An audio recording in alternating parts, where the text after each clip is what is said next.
This is just another cheaper copy of the Logitech G Pro Superlight mouse, but this time a copy that might actually make sense. Rapoo VT2 Max. Let's see why.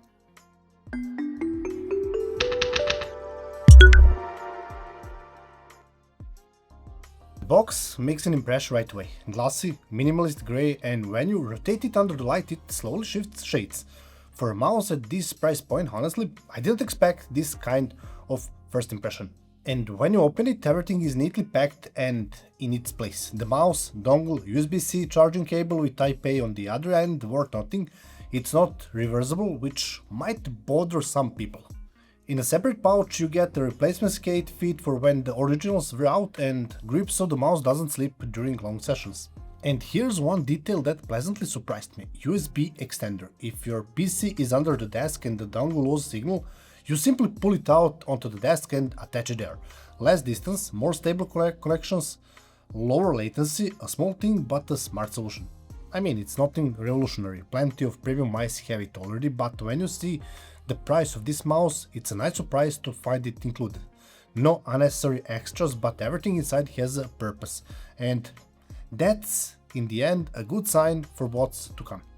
At first glance, a classic symmetrical design. Clean, no screaming RGB, no aggressive lines, looks like nobody tried too hard here, and that actually works in its favor. When you pick it up, you immediately feel why 53 grams matters. It's not just a number on the box, you actually feel it in your hand, especially during long sessions when every gram starts to make a difference.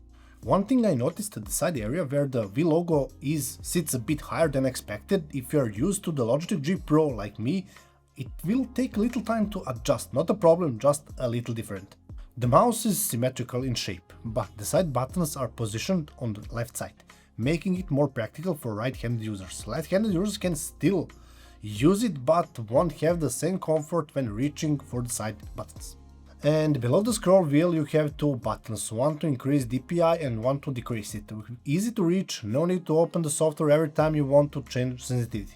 The design doesn't try to impress with looks, it tries not to get in the way. And for a gaming mouse that needs to do its job, that's often the right call. If you ever held a Logitech G Pro, the first impression with the Rapoo VT2 Max will feel familiar. Similar shape, similar feel, similar weight, and that's no coincidence. I have a Logitech G Pro, the old version, nearly 7 years old, and honestly the feel in the hand is very similar. Rapoo took the formula that works with Logitech, the shape, the weight, the feel, and added specs that my era's G Pro simply doesn't have. Pixar 3950 sensor, 8K polling rate, 750 hours of battery life. This isn't a copy, it's an upgrade.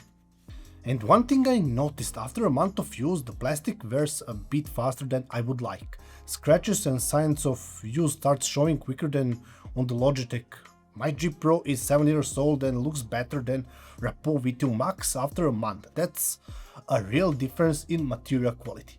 But then you look at the specs, and that's the real story of this mouse. You're not buying it because it's better than Logitech in every way. You're buying it because for significantly less money you get modern performance that the Logitech G Pro simply doesn't have. The plastic might not be the same, but the sensor, polling rate, the battery, Rapoo doesn't cut corners there. And let's talk about what actually makes a difference in everyday use. We'll start with what you won't feel, and that's the 8K polling rate. And that's not a criticism. Polling rate is one of those specs that, how to say, looks impressive on paper, but in practice, unless you're a professional player or gamer competing at the highest level, you won't notice the difference. What you will notice is that the mouse runs smoothly, without interruptions, without surprises. And the sensor is total different story. The Pixar 3950 is one of the better sensors on the market right now, and you can feel it. Checking is precise, no jitter, no errors. For everyday users, casual gamers, and even semi-pro needs, this sensor doesn't compromise. Optical switches are their own story. 120 million clicks, no debounce delays, no accidental double clicks, every click registers cleanly and precisely. And you really feel that in game. And then we get to the battery, and here I have to be honest, I didn't expect this. I've been using this mouse for a while now and the battery is sitting at 80%.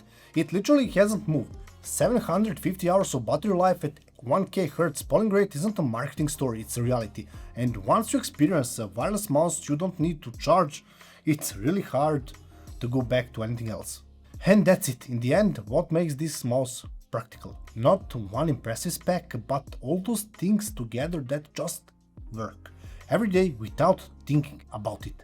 The first thing that greets you when you open a hub, a Chinese interface. If you're outside China, this isn't ideal. I understand why it's like that, but it should default to English for all other regions. That's a fair criticism, but it's fixable in 30 seconds. Go to settings, switch to English, and the problem is gone. One thing I really liked, the software is web-based. You don't install anything, it doesn't use RAM in the background, it doesn't add another program to start up. Open your browser, connect the mouse, and that's it. More and more companies are going this route, and I think it's the right direction. As for the options themselves, the software is generally rich. You can set DPI separately for X and Y axis, every button can be remapped, and on the bottom of the mouse you have do-it-yourself button that you can assign to anything, even a keyboard shortcut. In the performance tab you can increase the polling rate up to 8K. Worth noting, I don't feel that improvement because I don't play really competitively, but if you're a more serious player the option is there. Okay, two things that I'm not okay with. First, the software mention ads, and even though I didn't find them because I turned them off immediately, the fact that they exist in the software you are paying for through the price of the mouse is for me not okay. Second, if you want to back up your profiles, the software pushes you to create an account. Logging in should be my choice, not something that's pushed on me. Profile backup should require creating an account. And there are more options like motion sync and various sensor corrections. I would personally turn motion sync off, but that's a matter of preference.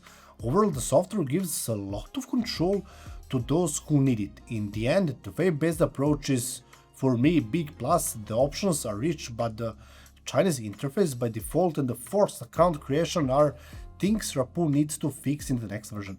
So, where are we at the end? The Rapoo VT2 Max is a solid mouse that doesn't try to be something it's not. It took what works from pricier competition, added modern specs and put an accessible price tag on it.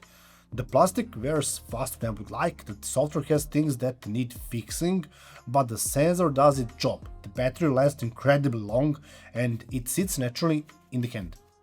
Is it the Logitech G Pro Superlight? Of course not, but it costs significantly less. And at the end of the day, I have tested a lot of mice. They are all kind of the same, and this one is no exception, but in that category it does the job better than most. And of course, if you're interested, links are in the description both for the Rapoo shop and Amazon. And one thing worth mentioning, the VT2 Max comes in 6 colors: black, white, red, yellow, pink and purple. So if you have a themed setup, there's an option for everyone. Use my code for 20% off and that's it. Of course, people, if you have questions about the mouse or settings, comparisons with other models, comments are below. See you in the next one.